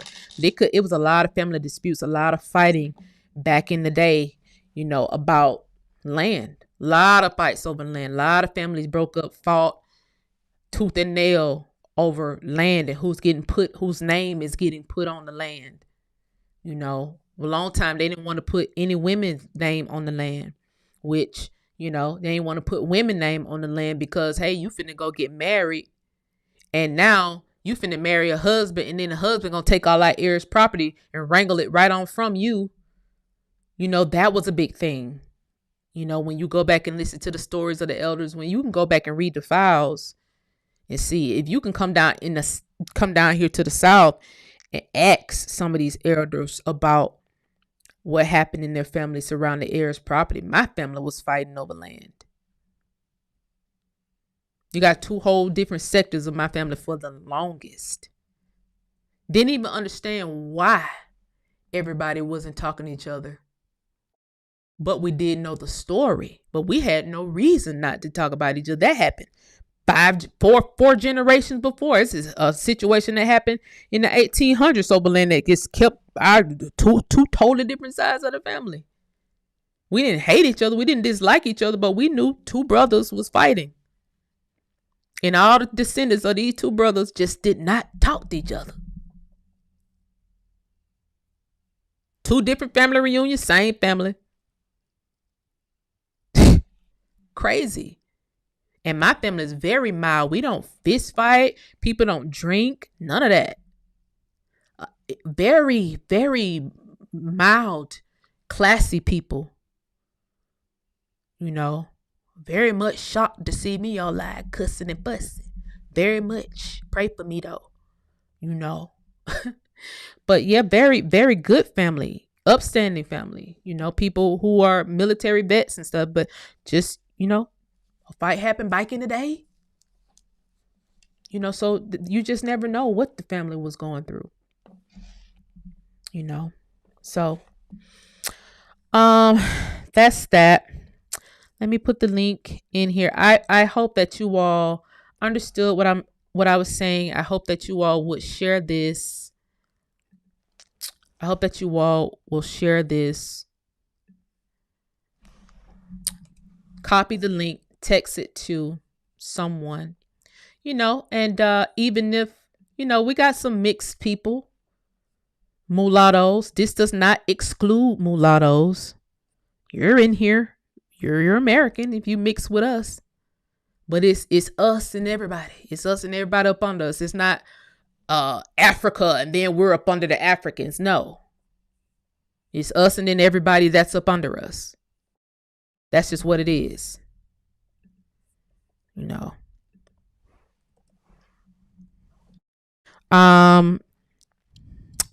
They've been redoing the Reconstruction over and over, and we have acquiesced out of ignorance. But today that ends. I know better about too much to do this again. Amen. Amen, honey business. Amen. Mine too never understood the two sides. You got, like I say, you have sides of your family who, you know, they got so mad they went and changed their names. You know, why would you make such a drastic move like a name change? Because you just did not want to be associated whatsoever. Families did all kinds of things. At that point, they didn't know the importance of land and heritage, heirs property. People don't know the importance. You don't know the importance until you start reading the records, until you start reading USDA records and you see that the pecan business is $1 billion industry and your heirs property is full of pecan trees. You don't really understand. You don't really understand why. Instead of fighting, we need to be out there shaking these pecan trees. It's $1 billion industry. We got at least 100 pecan trees in our yard. This is $1 billion industry. You don't understand until you find out how much avocados are worth. And then your lot is full of avocado trees or cornfields or whatever commodity. And even if it's not a commodity on your land, you got 160 acres, 70 acres, 80 acres. You can plant whatever you want to plant. You can put your heads together and come up with an enterprise. You can put your heads together and come up with a business. You know? So. Yes, I can. I'm sure I can, Miss Jane. Let me see. They aren't these people the way I missed that. Let me go read some of your comments. Thank you for the super chat. Who's that? Thank you for the super chat, Mikey. I appreciate it. I appreciate the support.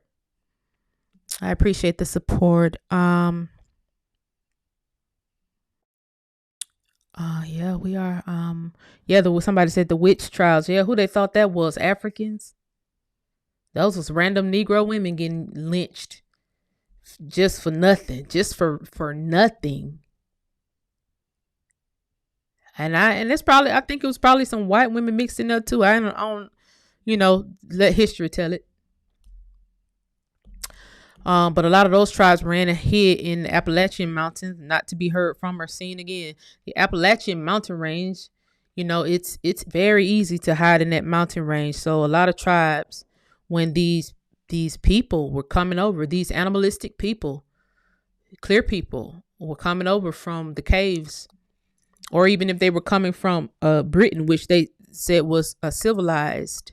It's so crazy when you start reading some of these documents and you realize what they mean by being civilized. It was all about Christianity, but that's another show for another day. But they literally sitting here talking about it, what it means to be civilized. When tribes figured out that these people were cannibals, some tribes, it wasn't, you didn't have to do a get down, lay down situation with them. These people will eat you. We're running, guys. We're headed to the hills. You had to do that to stay alive in some parts of the North. You know, the South wasn't overtaken until the Civil War.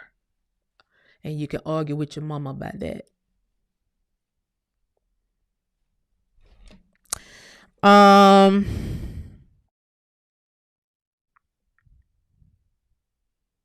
Yeah, the Tuscarora, they were forced, you know, and really, I think the Tuscarora War, they got caught up in what was happening in Tennessee as well when they came down here to take land. It was really North Carolina and Eastern Tennessee kind of got taken over at the same time. But you got to think, this is not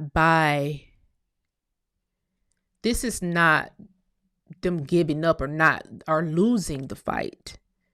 This is a holy alliance of people, a whole army of people coming to that area and forcing a war. And again, when you can't defeat people, then you have to make treaties with them. A treaty is an agreement. Like, we tired of fighting y'all. Y'all are over here y'all really kill shit. And we just, although we're going to sit here and write it as if you guys are just some savages who are just running around the land aimlessly, we're not going to take into the account that you guys have been transporting sweet potatoes from this area since, God knows, 1300s maybe.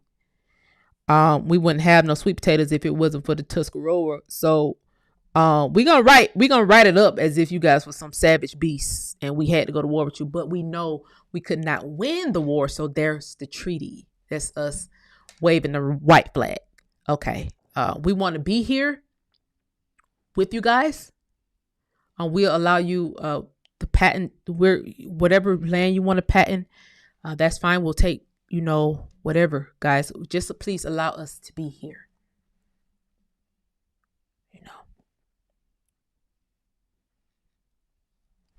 That's the conclusion.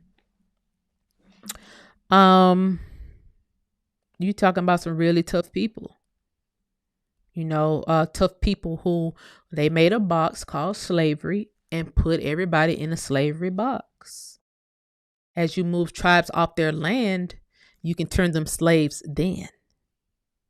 As you move them off the land, push them away. Like those bands of Cherokees that got pushed away.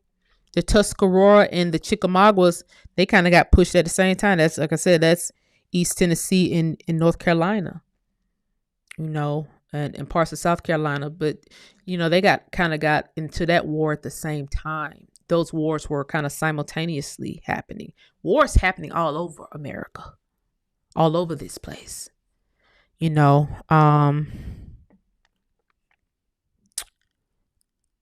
But even with that, guys, we're still not even acknowledged. It's as if we are no kin to these people who were fighting to protect this land. You're talking about revolutionary wars. All of the little wars inside of this landmass that was fought during the Revolutionary Wars is not discussed. Just like a lot of the wars that were fought inside of America during the World Wars is not discussed. They talk about Auschwitz, what happened in Germany, the war, but they don't even tie in the Tulsa bombing into the World Wars. And that's exactly what it was. They try to make it seem like, it was just a random one-off situation. No, that was a part of the war. Plenty places were bombed. So there you have it. Um,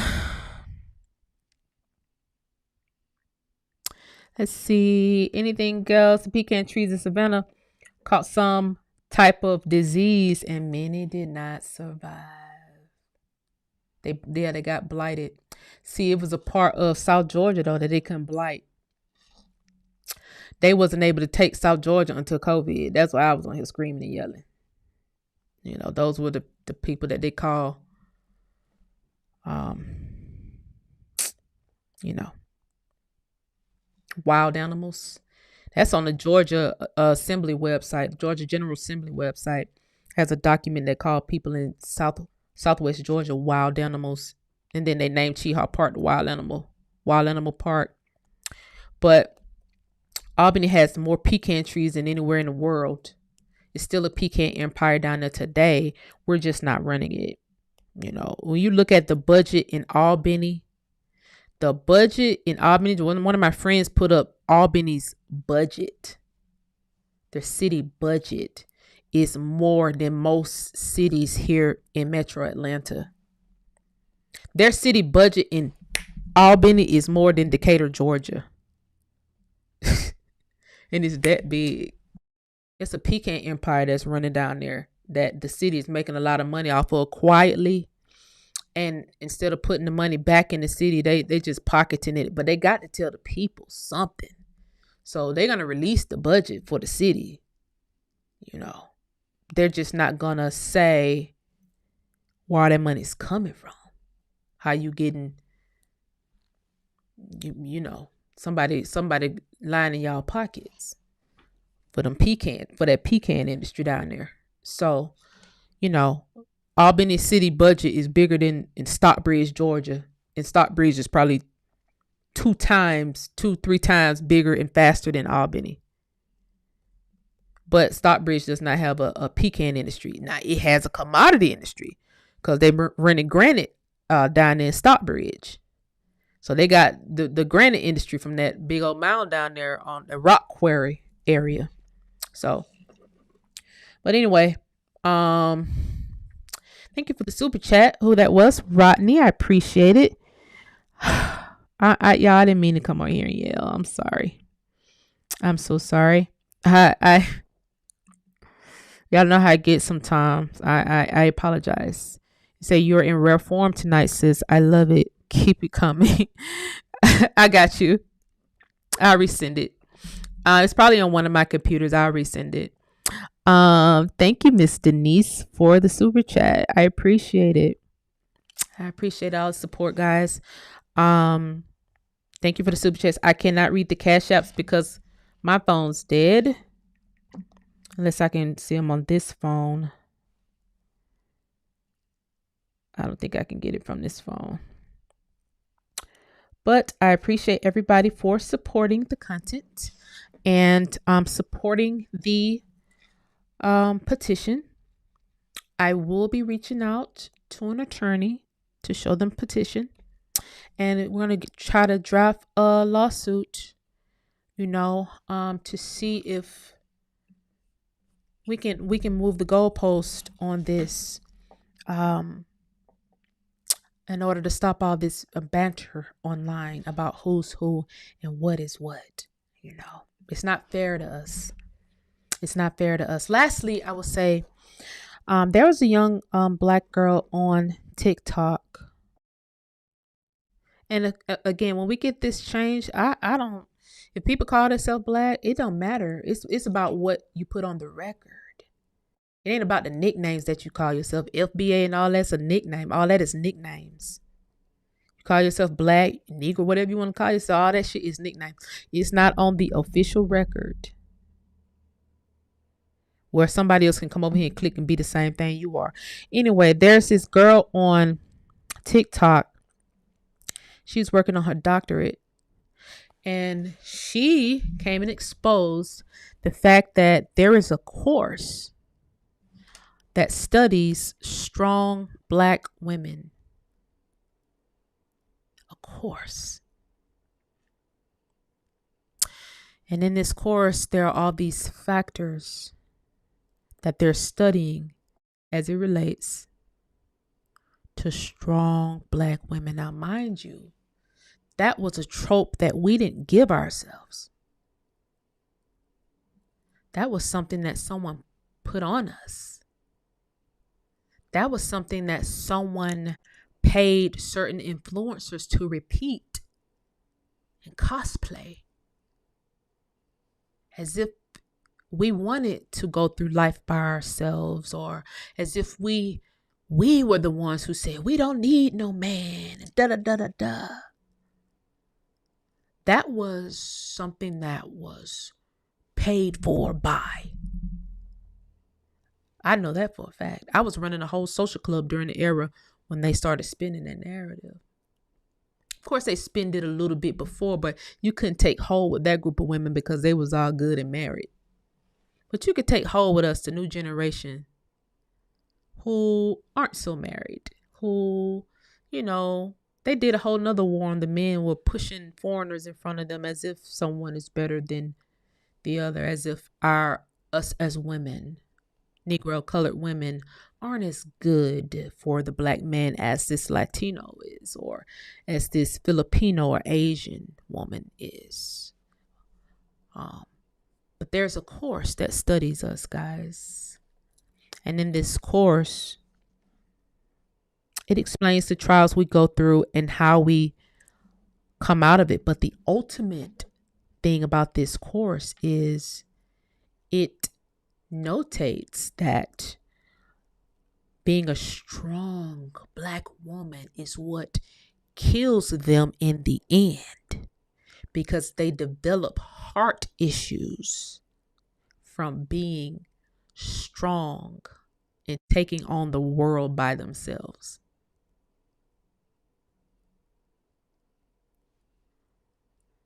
And it makes sense because you push that on us.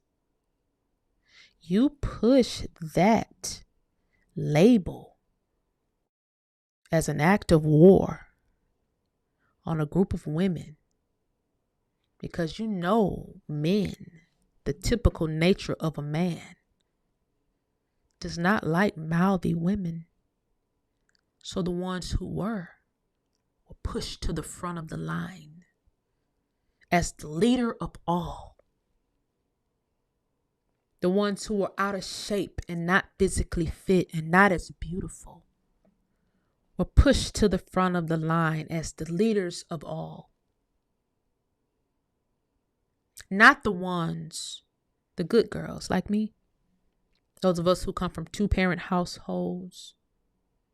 My parents been married 45 years and they're only in their 60s. My aunties, uncles, all still married 40 plus years. The girls with good pedigrees, we got pushed all the way down the totem pole, guys. Those who were raised Southern values.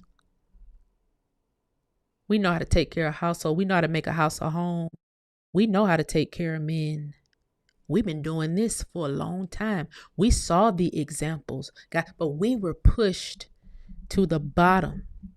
And then they studied how we react. And then they put a strong Black woman who don't need a man because now she is a scientist, or now she is a business owner, right? And in the course, it studies that they had to do that in order to survive. But in their survival, they develop heart issues and die.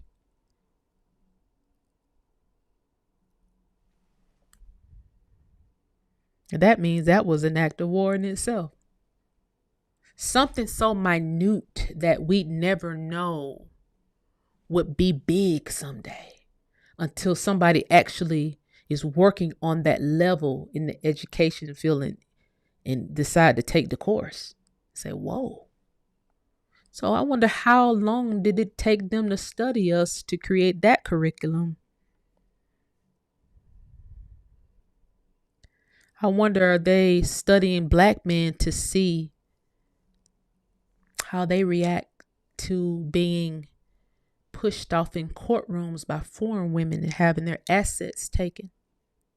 They're going to make a course about foreign women making tacos for black men every night and how their eating habits were forced to change because these girls didn't know how to cook soul food because they were unconnected to the heritage of the black men that they married.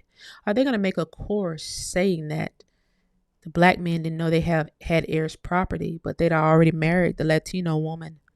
The Filipino woman had a baby by her. Now that baby, when she get 20, will tell her about the heirs property and she'll take the land.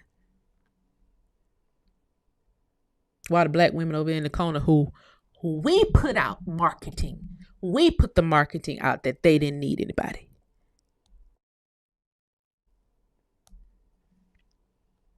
We cherry picked the women and paid them good money as social media influence because this was a social media thing, a social media experiment that started being studied in real life, in real time.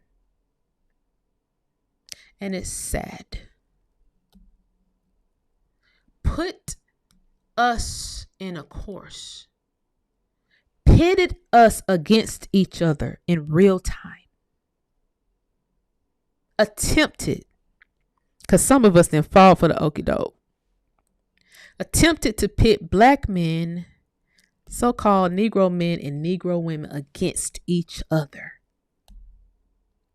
in real time in order to study it. I can assure you no black American, Negro, colored, or darky is anywhere writing a course about no other race of people. I can assure you we're not studying anybody else in order to write curriculum on them. But the things that have been done to us, that are consistently done to us, I can't call it anything else but an act of war, because you have so many people that have kowtowed to us. Same racial categories, take over our spaces, etc., etc. We don't know who's getting paid to say what. You don't know who's black, who's not. They get paid to run these programs, to run these plays, guys. And can't say we didn't fall for that, but we sure fell for that one. Thank you for the super chat and on your business. I really appreciate it. Love this and love you. Thank you. Keep being here for us. I will. I absolutely will. Thank you so much. Veteran crimes against humanity, genocide activities or not. Yes. Is that what is meant by paper genocide? Looks like it to me. Now, this study is probably going to be used 100 years from now, or it'll likely be used to, let's say, justify the new heart issues that are going on as a, the COVID heart issues. They're probably going to say, oh, these aren't COVID heart issues. These are heart issues from them being strong black women. How you know who's strong and who's not? These are just the strong black women heart conditions. It wasn't COVID related. It wasn't related to anything we poisoned or put in the water or put in the atmosphere or put in their hair products or feminine products. It wasn't nothing related to that. Anyway, guys, I didn't want to keep y'all on here that long. I say that every show, and I keep y'all on here 2 hours at least every show. So you can just, from now on, for those of you who are new, I am a long form content creator. I am very passionate about history and culture, our lineage, our families, our last names, the origins of them, everything our ancestors did. I love it all. The ones who were smart, the ones who were dumb, the ones who were whatever they were. The fact that they kept us here, the fact that we can go 200 years back with just records, because somebody was smart enough to stay here and fight and not flee. And when we get to the 1800 census, 1800, we get to look at that ancestor and see exactly where their parents were born, and then date ourselves back here to America one more generation. Now we're in the 1700s, and then we can switch to another census and do the exact same thing. That's all before we get to the tribal records that are hidden underground in the cave system. Anyway, I love y'all. That's it. That's the show. I will post a link one more time. If you are looking for your family records, I do offer a service. I only open up a few slots at a time. I have clients coming out daily. If I have not given you your files if I haven't given you your files back yet, hold my mule. I'm still searching for something. If I have given you your files and you may have lost it, reach out to me. I kind of put everybody in a folder, so the files could be on my folder on one of my computers. So just reach back out to me like Mr. Rodney did here in the comments, and I'll get that information over to you expeditiously. Let me post a link to the slots that I have open.